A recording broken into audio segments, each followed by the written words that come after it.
Hey friends, Ash here. Welcome back to Gents. Most of you out there probably wear your fragrances according to seasons or daytime versus nighttime use. So you'll have fragrances that make up your winter rotation, your summer rotation, your spring rotation, your fall rotation, your daytime rotation, your nighttime rotation. It's a lot of rotations. And I get it, fragrances are made and marketed towards certain situations, and oftentimes fragrances will work better in one situation than another, or one season or temperature than another. Not arguing that. But today what we're doing is we're quickly going over 25 men's fragrances, both niche and designer, that you can rock all year long. Any season, daytime, nighttime, don't matter. We got a lot to tackle, a lot to talk about, so let's check out these fragrances.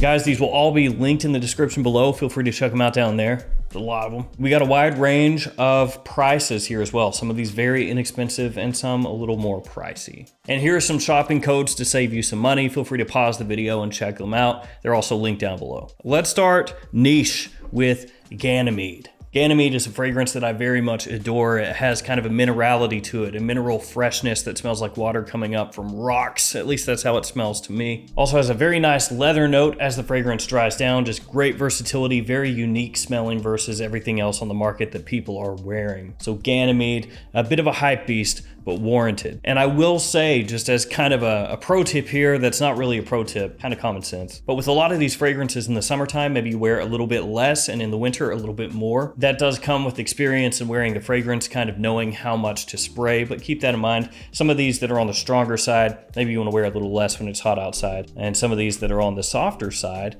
you wear a little bit more during the winter to help get more push. Next one up is from Jean Paul Gaultier. It is Le Beau Le Parfum. This one, a great year-round fragrance. It has some tropicality to it, some nice sweetness, fruitiness. It has pineapple and coconut as some of the prominent notes in the fragrance, and then tonka in here as well, giving it additional warmth and sweetness as it dries down. Really nice performance, good projection, good longevity. People absolutely love it. Huge compliment pulling fragrance, and this one will work any season, daytime or nighttime. After that one, let's check out, okay, this one's obvious. Let's get it out of the way. Dior Sauvage. This is the Eau de Toilette. Best-selling men's fragrance on the market by a pretty wide margin in the US. This stuff sells bottles like crazy. It has ambroxan in there, of course, a pretty good amount of it, kind of a metallic opening, bergamot, lavender. It has fresh pepper in here as well. An extremely modern, masculine fragrance that is made to be worn, and you can really pull this off once again anywhere. But this is very strong off my skin. And if you're going somewhere where it's really hot, maybe dial it down a little bit. Let's keep it going with something clean up next. Prada Luna Rossa, just the original Luna Rossa. Now you could go with Luna Rossa Ocean, that would work. Luna Rossa Carbon, that would work. But the original Luna Rossa is the one I want to highlight here. Has a nice, very clean opening, lavender in here, and then bitter orange gives it kind of a different twist off the top. Instead of being like a hyper sweet grapefruit or bergamot, you know, they give you something that's got a little more tartness to it in the open there. Really classy, great to the office, kind of a sophisticated everyday wear kind of fragrance. A lot of people would think of it as spring and summertime only, but no, you can wear this during the winter and it works just as well. After that, Creed Viking. So when this came out, it drew comparisons to Old Spice. Yes, the smell of Old Spice. You know, it's kind of got some similarities to it. Obviously much higher quality and much more of a wearable fragrance nowadays anyway, than Old Spice is. So Creed Viking, obviously, if it has that kind of throwback feel to it, it is gonna have maybe more of an appeal to guys middle-aged and older, but younger guys can still pull this off. And if you want something that is a little more modern, a little fresher than this, you can go with Viking Cologne. But it's a nice, fresh, spicy scent that is great for year-round use. And since we did a Creed, let's do a fragrance that is not a Creed, but is inspired by a Creed. It is Montblanc's Explorer, which is inspired by Creed Aventus. And Aventus, of course, another fragrance that could easily be in this list, but I decided not to put that one in because it's just too obvious. But I put in Explorer anyway, so it's like I broke my own rules. So Explorer, very inexpensive compared to Creed's Aventus, as long as you're shopping at discounters. It is fresh, a designer take on Aventus, so you're gonna have a similarity to Aventus, but with this one concentrating more on bergamot in the opening, and then kind of a modern woodiness as it dries down, not so much that smoke and birch that you're gonna get from actual Aventus. And because of this, I'll get this out of the way too. MANCERA CEDRAT BOISE. So CEDRAT BOISE also has been compared to Aventus. I swear that the rest of this video has nothing Aventus-like, I promise. But CEDRAT BOISE has been compared to Aventus. That being said, you spray this on next to Aventus, they are completely different. So if you've never smelled both of these, don't go into it assuming that one smells that close to the other. They really don't. It opens with a really nice, sweet, fruity pop, and then has some leather that comes out as it dries down. The most popular fragrance from the house. And that's saying something, because MANCERA seems to release like 52 fragrances every year. That is an exaggeration, but it doesn't feel like it. Let's go with this.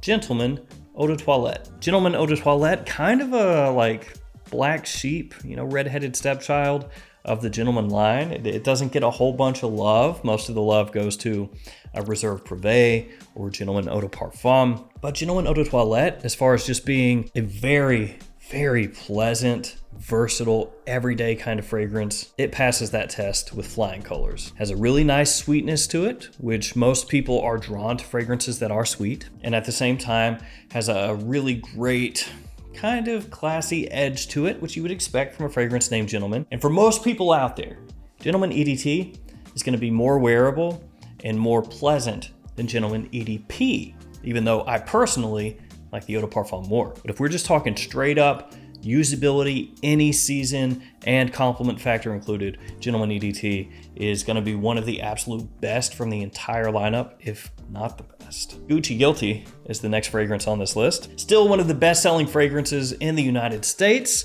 so that should tell you something. If people are buying it and buying it and buying it and using up their fragrance bottles and buying another one, it probably has that kind of all-season wearability because people are just going right through their bottles. Now, this is another one that most people would think of as more of a spring, summertime fragrance. It is very clean and fresh.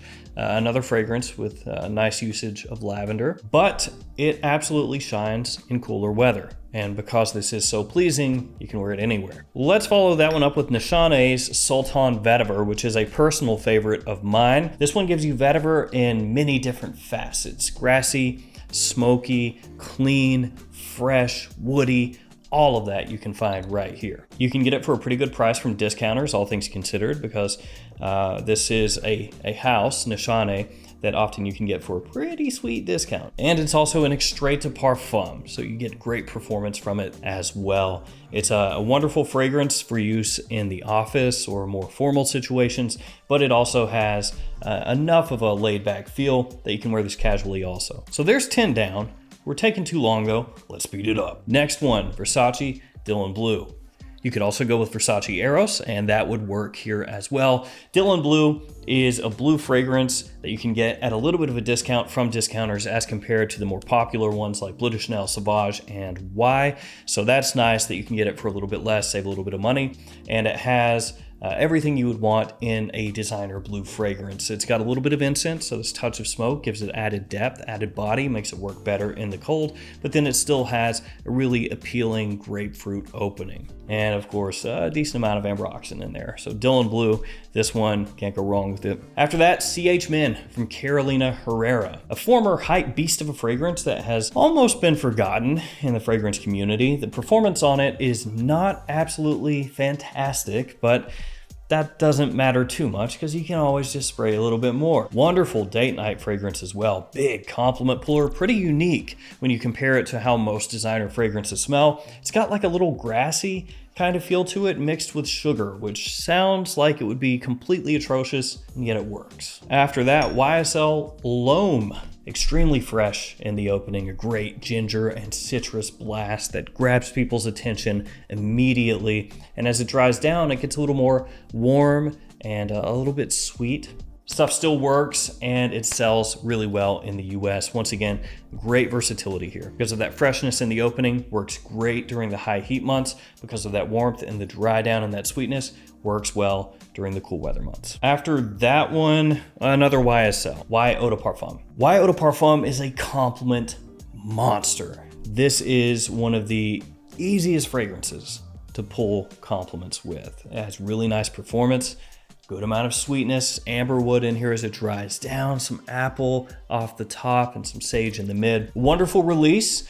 Some people would say that during the summer why EDP is a no-go because it does have so much sweetness off the top and in the dry down and has good performance to boot, but as long as you don't go really heavy with the sprayer, it will still work during the summer. Still got some more to go. Up next, Dolce & Gabbana's Pour Homme. Dolce & Gabbana Pour Homme is a classically masculine fragrance, has a nice tobacco note in there, but it's more of like a tobacco leaf, not like a sweet pipe tobacco, not like a cherry tobacco or anything like that. It may appeal, once again, a little bit more to guys middle-aged and older, but it has a nice classiness to it that I think can extend beyond that to younger guys as well. So this one makes just a great grab-and-go fragrance for year-round if you want to smell like you're a little bit of a gentleman. Let's go something cleaner up next. Mugler Cologne. Good old Mugler. They have so many awesome men's fragrances nowadays. Like, you can still find Amen, and you can find Mugler Cologne. Yeah, it's rough out there for Mugler for men right now. But this one right here, really nice, green, soapy, clean. You know, it's the type of fragrance you can't go wrong with. You can wear this stuff anywhere. It is one of the nicer, soapy designer fragrances out there that does not smell like an overload of powder. So great stuff. After that, Santal Volcanique from Maison Crivelli. I love this one because it throws it back a little bit to fragrances of yesteryear. And by that, I mean it smells vaguely similar to Gucci Envy, which I love, but closer to Dolce & Gabbana's By Man. Ah, yes, this one, which is insanely expensive. So this will get you pretty close to that, and it's a fragrance that is gonna work whenever you want. Really nice stuff. Speaking of all these classy men's fragrances, let's go with Terre d'Hermès up next. This is Eau Intense Vetiver. Eau Intense Vetiver, I think for modern guys, if you want to call it that, a little bit easier to pull off than the original Terre d'Hermès because this one does scrape out some of that earthiness, that flintiness from the original Terre d'Hermès and then boosts the vetiver a bit, increasing that kind of businessman-esque vibe that Terre d'Hermès can give off. Eau Intense Vetiver also has a nice opening that kind of holds your hand into the mid and the dry down. As I said, Terre d'Hermès, if you want one that is close to the original, but a little more wearable, this will do it for you. We have to have an Acqua di Gio in here. It's required, it's a prerequisite. Acqua di Gio Profondo Lights is the one I will slot in here. Acqua di Gio is timeless. You can wear this stuff whenever you want. Acqua di Gio Profondo Lights has a nice green edge to it. It's not just straight up aquatics. You know, it's got some additional facets there to give it more life, more depth, and make it more modern. Profondo Lights is overlooked by Profondo, which I love, but this one is worth knowing about as well. We will follow that with Ormond Jane Ivernia. Now, if you're familiar with Ormond Jane fragrances, then when you smell this, you will immediately know, yeah, that's an Ormond Jane, isn't it? A lot of them have similarities in how they're constructed. Just the way that the woods are used, this kind of sparkling, piney accord that they have. And this does have that as well. It is a fragrance that I absolutely adore, which really, I just like Ormond Janes in general. Most of the ones that I have that similar kind of like hemlock or pine or cypress or whatever, or a mixture of those. And I just find that green, woody, kind of overlapping sparkle that they have works amazingly for me. It's not too heavy, so you can wear it easily during spring and summer, but then it has enough oomph to it that you can pull it off during fall and winter. So I love the Ormond Jane line, and Ivernia is the newest one that I have that follows along with that common thread. Up next, Valentino Uomo Born in Roma. Didn't like this when it came out. Still not the biggest fan, though I do think that the Born in Roma line is improving. I think Born in Roma Intense actually is very nice. The original Born in Roma, this one is the best seller as of now. It's got a little bit of that Invictus kind of flair to it, that bubblegum kind of sweetness. Great youthful fragrance. Year-round use is very easy. And for what it was made for, it does it really well. After that, Bulgari Man Wood Essence. Another one that has enough oomph to last during the winter, but is not too heavy or too sweet that you couldn't use it during the summer. It's not as realistic of a woody fragrance as say Eternia is. It is, you know, somewhat sweetened, romanticized take on woods, but that is a benefit to this as far as compliment pulling goes and being a more attention-grabbing fragrance. Eternia, that I just spoke about, that's a little more sophisticated, subdued. It's not really going to be as attention-grabbing. This one is. After that, the last niche fragrance, VETIVER Parfum Cologne from ROSSA Parfum. Had to work in a couple VETIVER scents, and this one is different from SULTAN VETIVER from Nishane. SULTAN VETIVER has all those different facets that I talked about earlier, whereas VETIVER Parfum Cologne, this is more of a fizzy, kind of fresh, sweet vetiver. Yeah, there's a little bit of a woody, slight smokiness underneath, like a little touch of that bitterness, but it's definitely made more as like a lemon lime soda take on vetiver versus SULTAN vetiver, which some people would absolutely prefer this style of vetiver over the Nishane. I like both, but it's another one that you can get so much use out of. Like, it's another year-round fragrance, very classy. Let's get another green one going on here. Ralph Lauren Polo Cologne Intense. Not super close to the original Polo green, but you could think of it as like a reimagining of sorts, I guess. It's another one that has this bright green, almost sparkling freshness off the top, and as it dries down, a little more woodiness, but the woods in Cologne Intense are gonna be more of that like ambroxany fresh, modern woodiness as compared to the heavier piney woods that you're gonna find in the original Polo green. This one has been not necessarily divisive, but a little bit hit or miss for some people. Like, guys that wanted it to be much closer to the OG were disappointed, but then people wanting a modern green freshy really enjoy it. Last fragrance is an Invictus. What? It makes no sense. I hate Invictus. Well, that's not entirely true. I don't hate all Invictus fragrances. But this one's a nice one. It's more modern, and it doesn't smell really close to that Invictus DNA. It is Invictus Platinum, which this actually smells closer to Bad Boy Cobalt than it does any other Invictus. This is another fragrance that makes use of green notes, which is something that we're seeing much more often nowadays. For a while, green fragrances, or, you know, very prominent green notes in men's fragrances, didn't necessarily do that well, but here over the past year or two, it's become more and more and more prominent. So this has mint, cypress, and absinthe, along with grapefruit as some of the notes in the fragrance. It has some sweetness, but not an overload, and it kind of mixes together with the aromatic flair from the scent to give it great year-round usability. The bottle, a little tacky, but it's Invictus. So there we go, 25 fragrances that are all-season all-stars. Each one of these you can easily wear year-round, daytime or nighttime. Again, just adjust sprays as necessary, and they will do so well for you. These are people pleasers. Thank you all for hanging with me. Stay safe out there. Let me know what you wear all year round. You don't even have to think about it. I'll see you tomorrow with another fragrance video. See you later.